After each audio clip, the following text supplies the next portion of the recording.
මේ ආණ්ඩුවෙන් කියන පළවෙනි දේ තමයි ගෑස් හිඟයට තෙල් හිඟයට ආණ්ඩුව වග කියන්න ඕනේ නැහැ. වග කියන්න ඕන සමාගම් කියලා. හැබැයි අපිට මතකයි මීට පෙර ආණ්ඩු කරන කාලේ මේගොල්ලෝ විපක්ෂයේ ඉද්දී 3% කල්ලියේ ඉද්දී මේගොල්ලෝ කෑ ගැහුවා. මේගොල්ලෝ වර්ජන කරා. මේගොල්ලෝ ගර්ජන කළා. මේගොල්ලෝ සත්‍යග්‍රහයවල් කරා. මේගොල්ලෝ මාධ්‍ය හමුතියමින් කිව්වා මේ ආණ්ඩුවේ නොහැකියාව මේ තෙල් ටික බෙදා ගන්න බැරි මේ ආණ්ඩුවට තෙල් ගබඩා කිරීමට මෙච්චර තැන් තියෙනවා ත්‍රිකුණාමලයේ තියෙනවා අරහේ තියෙනවා මහව තියෙනවා අනුරාධපුරේ තියෙනවා වේයන්ගොඩ ගබඩා සංකීර්ණ හදන්න පුළුවන් අරහේ පුළුවන් මෙහෙ පුළුවන් කියා ඒගොල්ලෝ කිව්වා අවුරුදු ගානකට තෙල් ස්ටොක් කරගන්න පුළුවන් හැකියාවක් තියෙද්දි මොනවද මේ කරන්නේ පිස්සුද අප්පා කියලා ඇහුවා පොඩ්ඩක් කල්පනා කරන්න කියලා කිව්වා ඒ කියලා දැන් ඒ 2000 මම හිතන්නේ 21 කාලේ ඒ කාලේ තමයි ඔය කාරණා කිව්වේ 2021 3 වෙනි මාසේ වගේ. ඒකේ වීඩියෝ ක්ලිප් පවා සංසරණය වෙනවා සමාජ මාධ්‍ය තුල. අද මේ වෙනකොට තෙල් හිඟයක් ඇවිල්ලා තෙල් පෝලිං නිර්මාණය වෙලා ගෑස් පෝලිං නිර්මාණය වෙමින් තියෙන වකවානුවක් තුල මේ සෝෂල් මීඩියා එකේ ලොන්ඩ්‍රි කාර්යෝ ටික මුං ගහන්න පටන් ගන්නවා. තෙල් හිඟයක් නැහැ. සජබෙවුන් විතරයි පෝලිං වල ඉන්නේ. මේ කුහක කමට පොලිමේ ඉන්නේ කියලා. මිනිස්සුන්ට තෙල් හිඟයක් එනවා කිව්වහම ඔවුන්ගේ ව්‍යාපාර වලට ජෙනි වලට එතකොට ඔවුන් සමහර විට ටැක්සි දුවනවා නම් තෙල් පරිස්සම් කරගන්න ඉතුරු කරගන්න උත්සාහ කරනවා ඒක සාමාන්‍ය දෙයක්. වෙන කරන්න දෙයක් නැහැ. දැන් තමුන්ගේ වාහනෙන් නම් තමුන් සම්පූර්ණ ව්‍යාපාරය දුවන්නේ. තමුන්ගේ බයිසිකලෙන් නම් දුවන්නේ. තමුන්ගේ බයික් එකෙන් නම් පික්මිය දුවන්නේ. එහෙම වුණොත් තමුන්ට ඉන්ධන ටික ඉතුරු කරගන්න සිද්ධ වෙනවා. ඒක නවත්තන්න පුළුවන් දෙයක් නෙමෙයි.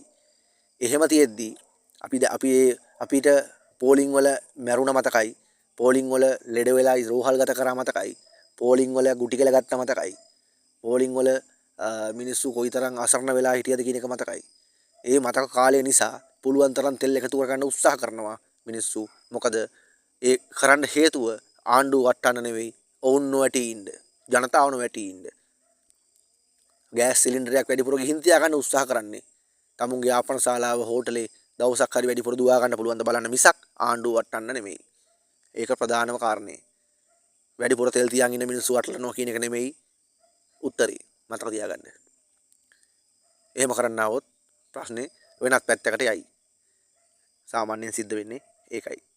මේ බයිලා ගහුවට තෙල් ටැංකි 96ක් තියෙනවා බරපතල විදිහට ත්‍රිකුණාමලේ ඇත්ත.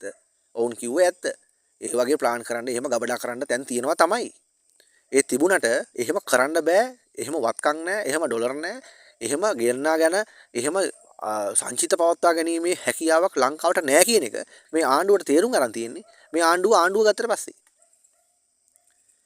මේ ආණ්ඩුව ගත්තට පස්සේ තමයි ආණ්ඩුවක් කරන්න කෝයි අමාරුකම තේරෙලා තියෙන්නේ. එහෙම කරන්න අමාරුයි. දැන් ඒගොල්ලෝ කියනවා ලංකාවේ තෙල් ටැංකි ප්‍රමාණය ගබඩා කරන්න තියෙන ගබඩා ප්‍රමාණය වැඩි. දැන් ඉස්සෙල්ලා කිව්වේ මෙච්චර ප්‍රමාණයක් වැඩිපුරක් තියෙනවා කාම මේගොල්ලෝ ගබඩා කරන්නේ නැහැ කියලා. දැන් කියනවා ගබඩා ප්‍රමාණය වැඩි මේ ගබඩා වෙන ඒවට දෙන්න ඕනි. මේවට දාලා මේ ගබඩා නාස්ති වෙලා යනවා.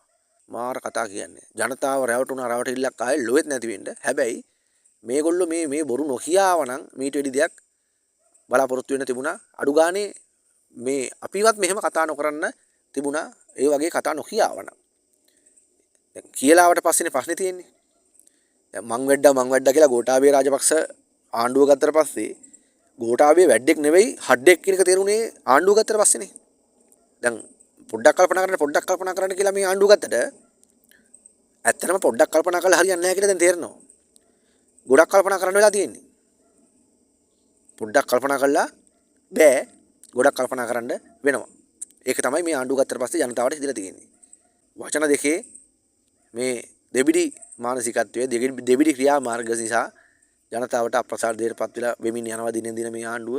මේක එහෙම නොකරන්න නම් අර කිව්වා වගේ ඒගොල්ලොන්ට සිද්ධ වෙනවා තෙල් ටික ගෙනල්ලා සංචිතවල තියාගෙන ඒගොල්ලෝ අර 2020 2019 2001 කිව්වා වගේ ඒ කියපු ප්ලෑන් ඒ කියපු සැලසුම් කරලා මේන් අපි කියපු දේ කරා කියලා පෙන්වන්න. එහෙම පෙන්නුවා නම් මේ කිසි දෙයක් නැහැ. ඡන්දයක් නැතුව මේගොල්ලෝ තව අවුරුදු 5ක් තියාගන්නවා ජනතාව අනිවාර්යෙන්. මගේ සහයත් ලැබෙනවා එහෙම කරලා පෙන්නනවා නම්. ඒක ඇත්ත. නමුත් මේගොල්ලොන්ට තාම ඒගොල්ලෝ කියපු බොරු මොනවද? ඒගොල්ලෝ දීපු පොරොන්දු මොනවද කියලාවත් මතක නැති තත්ත්වයක් තියෙන්නේ. මේ හුණ්ඩුවට උනේ ආන් ඒකයි. මේ හුණ්ඩුවටවත් තෙල් ගහ ගන්න බැරි තත්ත්වයක් තියෙන්නේ. හුණ්ඩුව කොහොම හරි අදගෙන යන්න හැකි වේවා කියලා අපි ප්‍රාර්ථනා කරනවා. මේ හුණ්ඩුවට ගෑස් ඕනි. හුණ්ඩුවට තෙල් ඕනි. හුණ්ඩුවට විදුලි බල මිල අඩු වෙන්න ඕනි. හුණ්ඩුවට හාල් මිල අඩු වෙන්න ඕනි. ඒ වගේ ගොඩක් දේවල් තියෙනවා. හාල් හුණ්ඩුවකින් හාල් හුණ්ඩුවක් කාලවත් ඉන්න පුළුවන් මට්ටමකට රට තිබුණොත් ඒ ඇති.